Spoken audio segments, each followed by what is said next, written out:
What's up, ladies and gentlemen, and good morning. Welcome to the Shred Show Live. I am your host, Josh Pitts, and we have a very, very special edition of Operation VA. We have somebody that not only Brian Burjan. Brian's cool. We like Brian. Brian's always a great addition to our show, but we have a truly legendary veteran joining us. You may have heard the story. You may have seen the movie. Ladies and gentlemen, we have Keni Thomas joining us. Not only is he a veteran himself, but he also has some pretty kick-ass music as well, which we're going to be getting into here in just a minute. Ladies and gentlemen, volume up. It is time to rise and shred.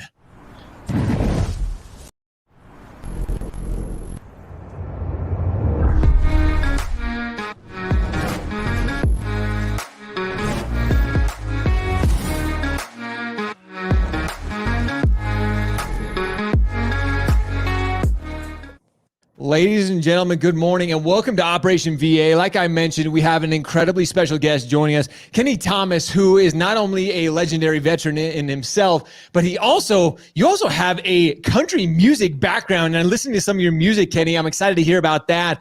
But before we get into the music, before we get into all of that, thank you so much for your service. Thank you for everything you've done for our country. On this show in particular, Brian and myself, we love talking about and serving our veterans. You guys have done such an incredible job. You have given so much heroically, valiantly, honoring our country and our freedom. So thank you so much for all you have done for serving our country. Yeah, of course, man. Thank you.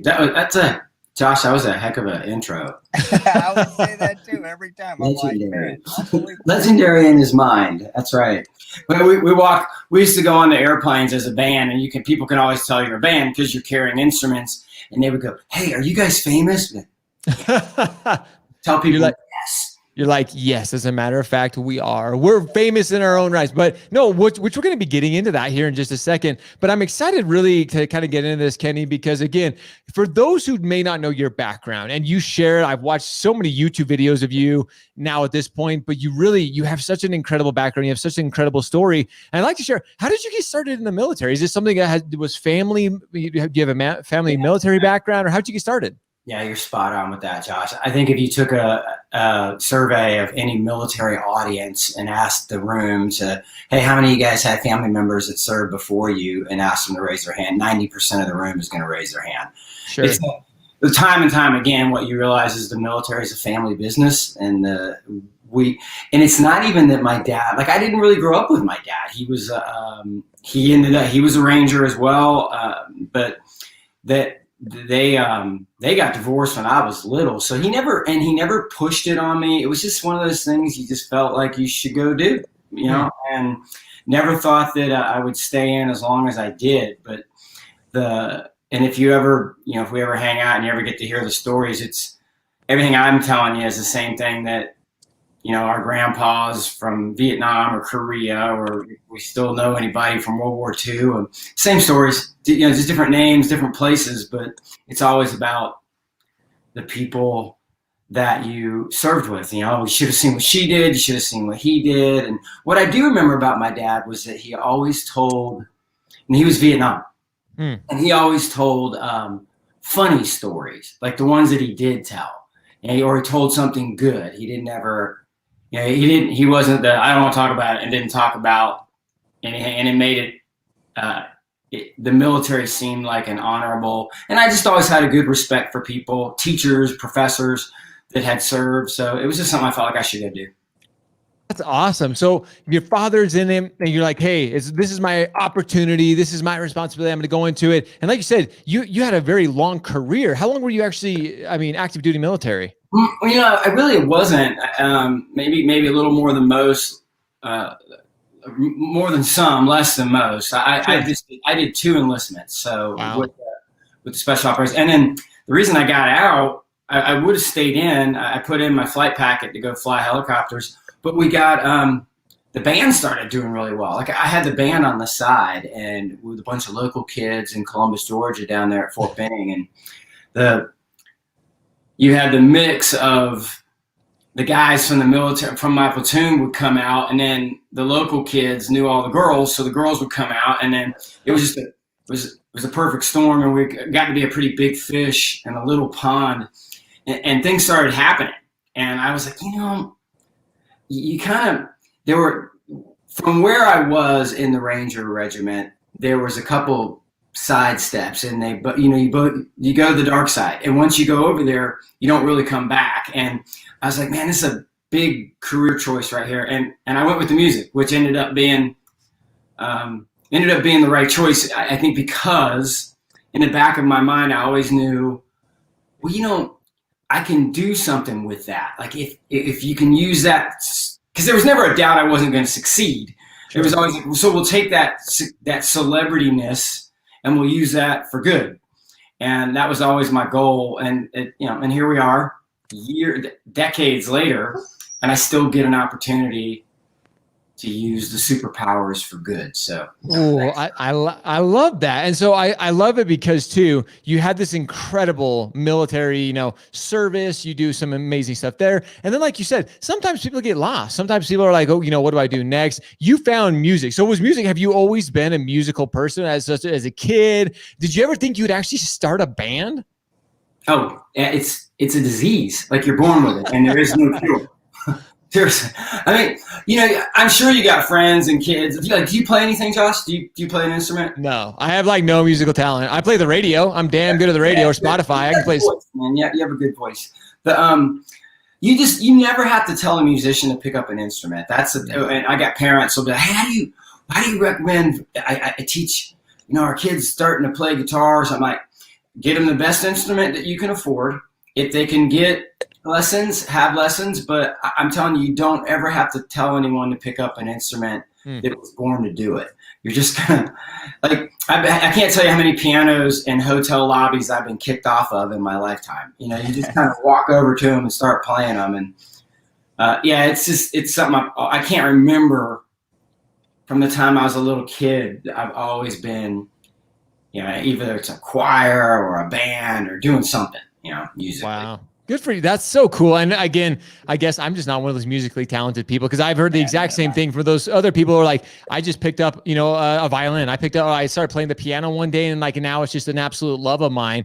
Huge shout out to David LaPayne as well. Thank you guys. 173rd. Oh yeah, Vet. Thank you so much to David for your service as well and joining us on the show this morning. So you get in, you have your military service, you start playing music. And this is what I love, as you mentioned here, Keni, you start through your music, you start to impact people's lives. You start to share your story through your music. And I've listened to a few of them, and Flags of Our Fathers is one of those. When I listen to it, I got chills. I'm like, dang, this is a truly impactful song. So you start sharing your story, and now you get, like you said, you're a speaker, you get to do all these incredible things, and now you're impacting lives through your story that you're kind of sharing through music as well. Is that something did you ever think it would turn into that, being able to inspire and motivate people through your music that way? No, I don't think anybody sets out to be a motivational speaker or, what do you want to do? I want to be a motivational speaker. And the music, yes, that was the whole idea. For me, writing songs was a means to an end. If you wrote good songs, more people would come to your shows and they would like what you were doing. When I got to Nashville, the songwriting started becoming more of a craft. Because you were writing with pros who knew how to make a song that reached the masses.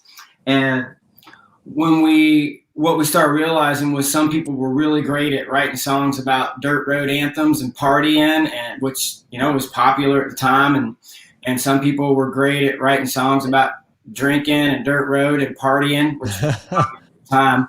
And a lot of people were really, and then again, there were a lot of people that were really good at writing songs about dirt roads and partying. And so I kind of sat I was in an anomaly where I'm like, here's where my truth is. It's in these stories about people who took care of one another and camaraderie and patriotism. And so we decided to go out on a limb, and we made a record on that first Flags of Our Fathers album, which was all sort of military stories. And you can't get too, you have to have fun songs, and you can have, so that the couple heavy songs, hit harder. But it was kind of an ambitious project with my producer, Brent, and Brent Mayer he was kind of a Jedi of a producer at the time. And surprisingly, the first hit that we had was a song on that record called Not Me, which was about stepping up and doing things that you don't want to have to do. Like I didn't, nobody wants the suck to come down upon them. And you would rather say not me. And that was the idea behind it. And what was crazy about the song, Josh, is it went to radio in the middle of all these dirt road party anthems with nothing but a guitar and a cello. It's a really beautiful song. So Vince Gill and Emmylou Harris sang on it with me. And that was our first, sort of unexpected hit. And it put you, and you know how it works. Like the industry, radio wants a very easily packaged box. Like, what are you? And so I quickly became one of the patriotic guys. So you were out with, you had Daryl Worley's and the Craig Morgans and Toby Keith, and you were kind of put with those guys on a lot of tours, and got to travel the world. It was the power of one hit and its ability to reach people.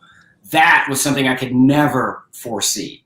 To get back to your original question, so you don't really realize how many people hear the radio, whether it's XM, Sirius, or your local station, or all the streaming stuff that's out there now. I just had no idea that many people, and it kind of blows you away when they start showing up at your shows.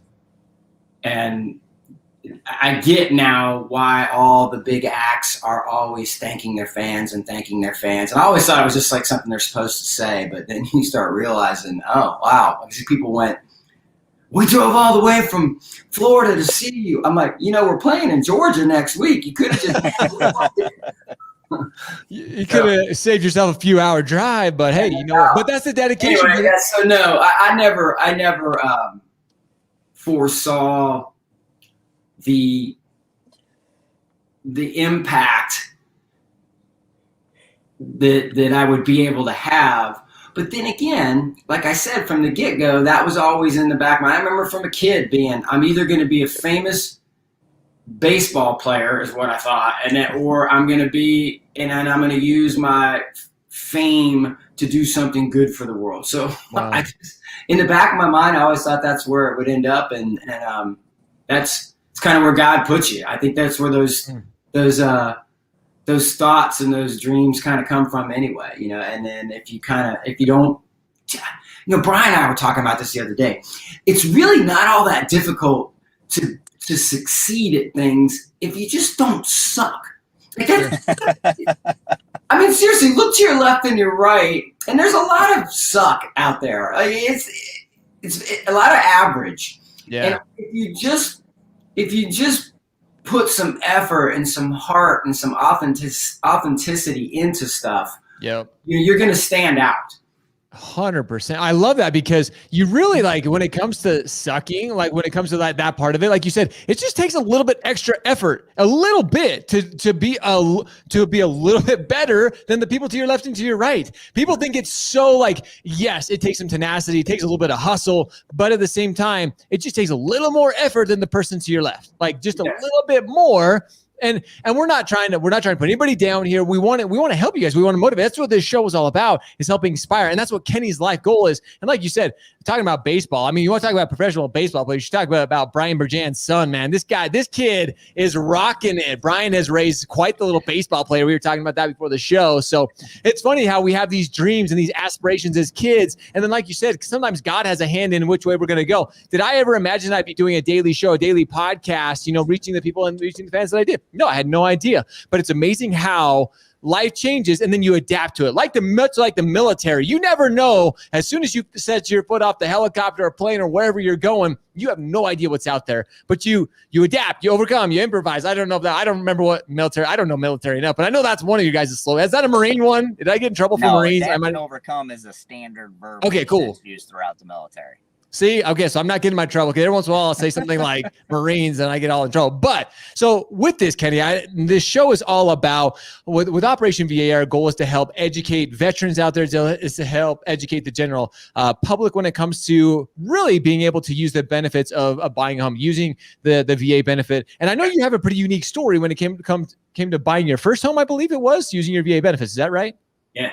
So let's hear it. Are we transitioning to the owning a home now? Yes, and then we're gonna come back. We're gonna this show. I like to go all over the place. You don't know where it's gonna go next. I love it. We're over the map. So I was still in the Rangers, and I lived in Columbus, Georgia, and I was renting a cool little apartment in the historic district, which Columbus, as you know, was the second largest supplier of the Confederacy, and this town itself is still there because the last battle of the Civil War was in Columbus. And when the Union showed up, there was no one left to fight, so they just gave up. But the war had been over for 2 days, and nobody told them. So when they got the word, so they didn't burn the town down. So it was still there. And so there's this really beautiful historic district. And I had a guy who said, man, there's a house that maybe, you're pretty handy. You can fix things. You ought to get it. You got to go take a look. And I did, you don't know what you don't know. And we went down there, and it was this cute little 1867 was the year it was built. It was a Sears Roebuck house. Like, it came off the back of a train, and all the parts, and then they put it together. But it was in need of some work. And I don't know anything about owning a home. I don't know anything about getting a loan. So I did some research on it. I went to the historic district, and they said, you're not a veteran yet. Can't quite use your VA loan, but I was getting out. So what we did was we worked a deal with the bank, like someone like Caliber, who was like, oh yeah, we want to help you. And they floated it until I got out and actually officially became a veteran, and then we could go back and use the zero. It was super low interest. But the cool thing about that house is it needed so much work. I was a Ranger. I was used to living in the woods. I'm like, this is great. And when they come in there, and the inspector's like, oh yeah, you got to do this and that and this. So my entire reconnaissance team, there were 6 of us. We were all best friends. Spent just day and night tearing that thing down and rebuilding it. And it was funny, once you tear a house down and pull the walls out and you see the bones of how it's built, it's like, oh, I get it now. It was like, and that's how I got to be a really good carpenter because of learning to work on that first house. And then that first house, y'all, if you're hesitant or you're thinking about, first of all, right now is a fantastic time because there's never been lower interest rates, and you can do it. Do whatever you got to do. Beg, borrow, scrape it all together. Get the money. You got to get that first house, because what it does is it's a stepping stone. And you'll live there for 3 or 4 years or 5 years, let's say. Then you got to move, or you get your family starts growing, and then you got to get something bigger. But you've got that. And then that thing's always worth something, and that will move you to the next one. So that's what I did. I just started. One day I finally sold that and got another house in the historic district, and it was a little bit better off in shape. And till finally, it was. What ends up happening is, you're a guy in your late 20s getting out of the military, or your early 30s, and you're financially doing all right because you did the hard work on the front end of buying a home. Dude, I mean, you couldn't have. I mean, that should be on a commercial. Literally. But I think that, to Kenny's point, there really is a dream of home ownership, right? Like, that's the ultimate dream, is to become a homeowner and to own a piece of property that you can and your family can call home and rest their hat, and like Kenny said, young military person getting out of the military and being able to become a homeowner. I mean, that's a proud moment. Yeah. Well, and Ken, you mentioned something that I personally think is so critical. It's a stepping stone for all you veterans out there, all you military or active duty military. There are changes set in place now that you can even use VA. If you're still active duty, you can actually still use those VA benefits. So make sure you check with your local loan officer, or reach out to Caliber Home Loans, and they can definitely help you with all those questions. But Kenny, there's so many. Like, I just moved up to Ohio from Nashville, and one of the first things I had to do was change my doctor care from the VA in Nashville to the VA here. And there's this, Ohio was incredible how many benefits they have available, but you just got to go look for them. Right. You know, it's not like they're not going to come knock on your door and say, hey, look at all this stuff we want to do for you, but you got to do the research. But man, you'll be very impressed with the things that are available. And some of it's just small stuff. Some of it's like a free license tag.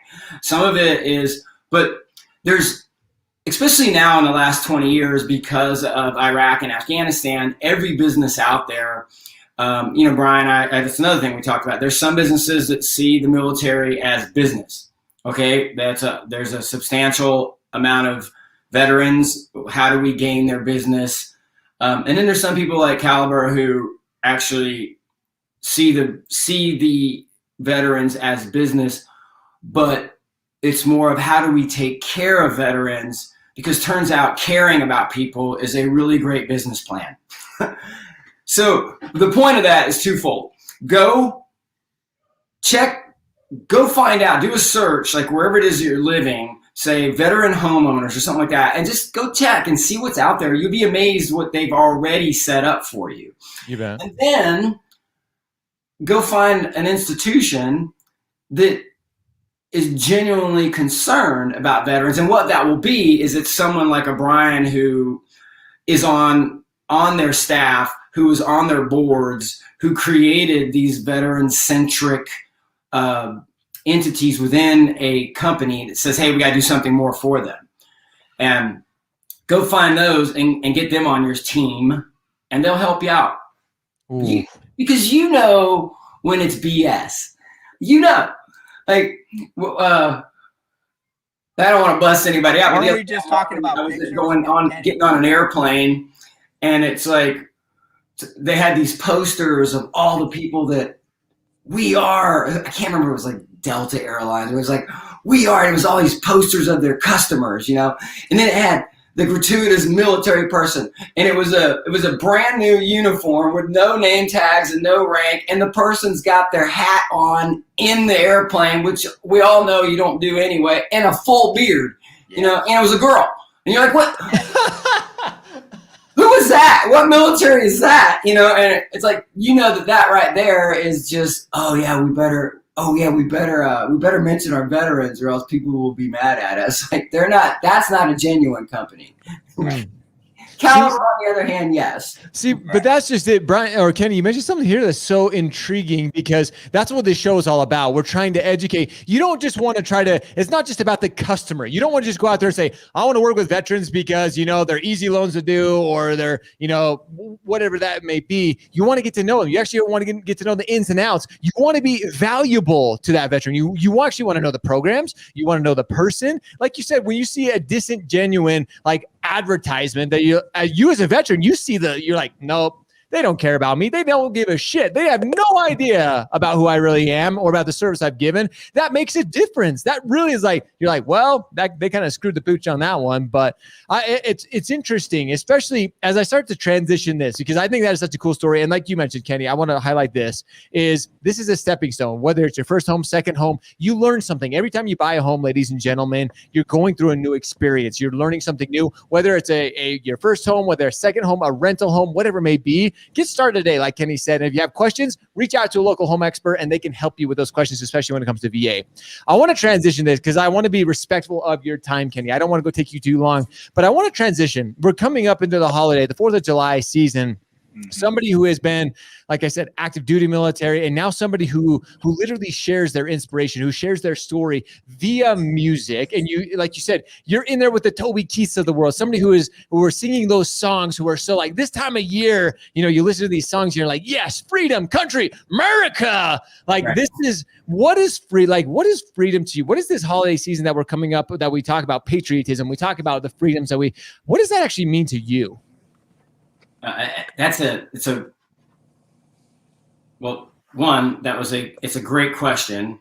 I'm trying to think of an answer that incorporates the music, but it's not really. It's an easy answer for me, and the freedom is that we are free to be exactly who we want to be, and that there is nobody coming down from the hilltop in the other village that's a member of a rival clan who does not like us and is going to come in and pull us out of our beds in the middle of the night, or tell us that our women and our children are not allowed to have an education because that's just not the way that, you know, our religion works, or that nobody's coming in and telling you, you can't leave this country, you can't go from this state to that state. No one's telling us you can't be, you can't, you know, I've been around the world enough to know, like, there's people who do Bible studies still in secret, in hiding, because they're afraid of what will happen to them if they find out. Like, that's just a small part of it. Like,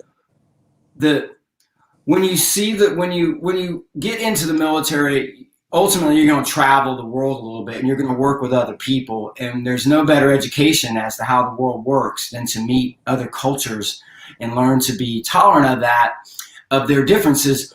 And it also, when you come home, you start realizing what we have here.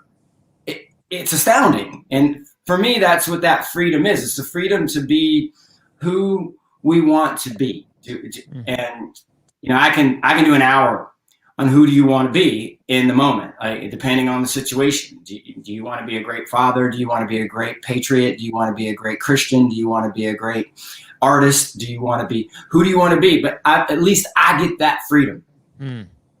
Nobody's telling me what I've got to go do and who I have to be, and more importantly, nobody's saying I can't and doing it at gunpoint. Wow. And this is we could get into this whole, we get into that topic where right now, more than we've ever seen in the history of this country, because we have this, and everybody is good at doing this and giving their little opinion and thinking that their opinion matters to the masses. It does. Your opinion matters. But let me tell you something. The line of complainers is very, very long. The line of people with solutions is about that long. Be in that line, and you will gain way more respect in this world as to what you can and can't be. And there's a lot of, America's not perfect. It's not. You can't.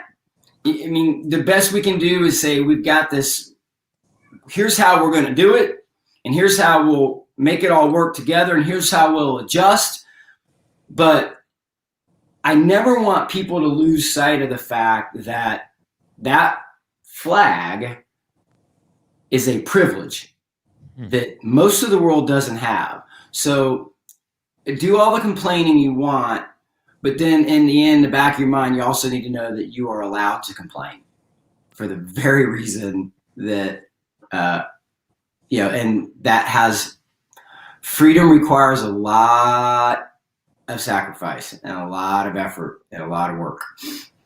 Man, I think that is probably one of those things that are ringing so true right now, is freedom does require sacrifice. And it's because of incredible people like yourself and Brian, and for all those who are out there. And again, huge shout out to all of our military families, to those who are currently serving, who have served. There's a ton of sacrifice. There's the list of complainers. I mean, we don't want to get too political on this, but I know all three of us, kind of where we stand on it. There's plenty of complainers out there, but there are plenty of people who do not understand, who have never been to a third world country like all of us have, who have seen what people, the living situations, the day in and day out tyranny that they lived through.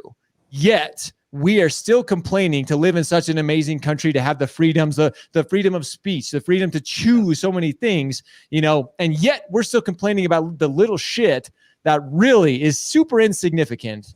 And we don't think about the bigger picture. We don't think about the incredible freedoms that we are able to enjoy every single day. So hearing it from somebody like you, Keni, and again, Brian and I have talked about this before, but it is somebody who has given so much, somebody who's literally put their life on the line in protection of our freedoms in our country. Ladies and gentlemen, I hope you listen, you take this to heart, because this is something that, as we approach this holiday season, and it shouldn't just be a holiday season thing, it should be all year round. It should be thinking about these things all the time. But I know a lot of times people are like, oh, 4th of July, we're going to go light fireworks. We're going to think of our freedom. We're going to look at our flag. But this is something that we should be thinking about more often. And this is why I love these discussions, is because we want it to be at the back of your mind. We want it to be at the forefront of your mind. And we want it to be something that you do recognize how truly blessed we are to live in such a great country. I think maybe this 4th of July, a good way to look at it is So in the military, one of the things that we're great at doing is the thing we're great. Let me rephrase that. The thing that we're great at doing is taking a bunch of individuals and putting them together to become something bigger than themselves. And the quickest way to bring a team of men and women together so that they understand that they are here for the person on their left and their right, and that they shed that me, self-centered mindset that we've had all of our lives. The reason we can do that is through shared hardship. So maybe this 4th of July, as the restrictions and the suck that we've all had to kind of go through the past year and a half are starting to wind down. Maybe we look at it that way. We came through this together as a nation. We butted heads quite a bit, but we didn't kill each other. Just like, any parent would say, well, they didn't, my 2 little boys fight like cats and dogs, but they didn't kill each other, so the day's good. We came through this, and we came through it because, now, don't take it for granted. There's not a lot of there are a lot of countries out there that did not get through it well. Yeah. We did. So let's maybe use this one to remember that we're all part of something bigger than just ourselves. I think that African American, Asian American, American Indian, Puerto Rican, Spanish, Mexican. Now that's race. We can talk about that. I think that the idea that we're all these different individual groups was a great idea on the front end, and then it kind of stepped over to a little bit more divisive than it was meant to be. I think we take that and let's start moving back towards we're all part of something bigger, and that's where I would like to see it go. And maybe the 4th of July is a good time to remember that, because we're all staring up at the same sky, at the same fireworks, and we all got our reasons to be thankful for being here, and we're all part of something, which is, we're all Americans. So let me think about that this 4th of July.